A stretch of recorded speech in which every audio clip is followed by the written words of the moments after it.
दोस्तों, यह कहानी भगवान बुद्ध के समय की है, जो हमें यह सिखाती है कि जीवन में सरलता और सादगी अपनाने से न केवल आंतरिक शांति प्राप्त होती है, बल्कि दूसरों के साथ मधुर संबंध भी बनाए जा सकते हैं। कहानी का प्रारंभ होता है। भगवान बुद्ध अपने शिष्यों के साथ एक गांव में उपदेश देने पहुंचे। गांव के लोग उनके आगमन से अत्यंत प्रसन्न हुए और उनके प्रवचनों को सुनने के लिए बड़ी संख्या में इकट्ठा हुए। बुद्ध की शिक्षाएं सरल, स्पष्ट और व्यावहारिक थीं। उन्होंने हमेशा जीवन की जटिलताओं से बचकर सरल और सादगीपूर्ण जीवन जीने पर जोर दिया।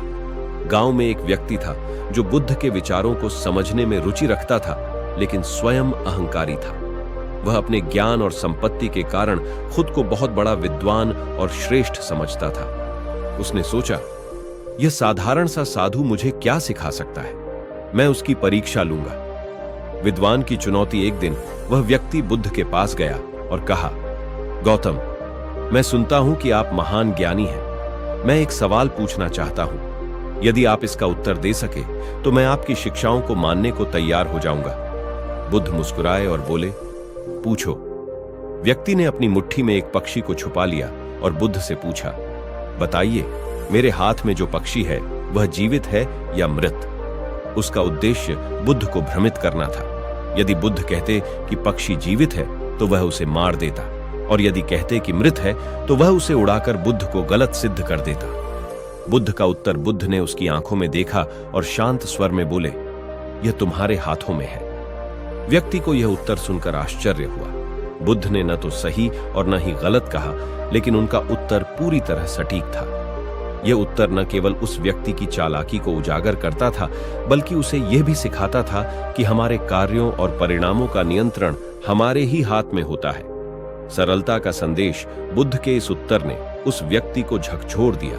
उसने महसूस किया कि वह अपनी जटिलताओं और अहंकार के कारण सत्य को समझने में असमर्थ था। उसे यह भी एहसास हुआ कि जीवन की समस्याओं का हल जटिलता में नहीं, बल्कि सरलता में छिपा है। उसने बुद्ध के चरणों में गिरकर माफी मांगी और उनके शिष्य बनने का आग्रह किया। बुद्ध ने उसे सिखाया कि जीवन को सरल बनाना ही असली बुद्धिमत्ता है। हमें दूसरों को चुनौती देने के बजाय अपने भीतर झांकना चाहिए और यह देखना चाहिए कि हम खुद को और दुनिया को कैसे बेहतर बना सकते हैं। शिक्षा और प्रेरणा। यह कहानी हमें सिखाती है कि सरलता में शक्ति है। जीवन की जटिलताओं को सुलझाने का सबसे अच्छा तरीका सरलता अपनाना है। समस्याओं को सहज दृष्टिकोण से देखने से समाधान आसान हो जाते हैं। अहंकार का त्याग करें। अहंकार हमें सत्य को स्वीकार करने से रोकता है। जब हम खुद को श्रेष्ठ समझते हैं तो हम सीखने की क्षमता खो देते हैं। उत्तर हमारे ही हाथों में है। हमारे जीवन का भविष्य और परिणाम हमारे द्वारा लिए गए निर्णयों पर निर्भर करता है। सही निर्णय लेने के लिए हमें सादगी और विवेक अपनाना चाहिए। दूसरों के प्रति सहानुभूति रखें। दूसरों को परखने या उनका परीक्षण करने के बजाय हमें उनका सम्मान करना चाहिए और उनसे सीखने का प्रयास करना चाहिए।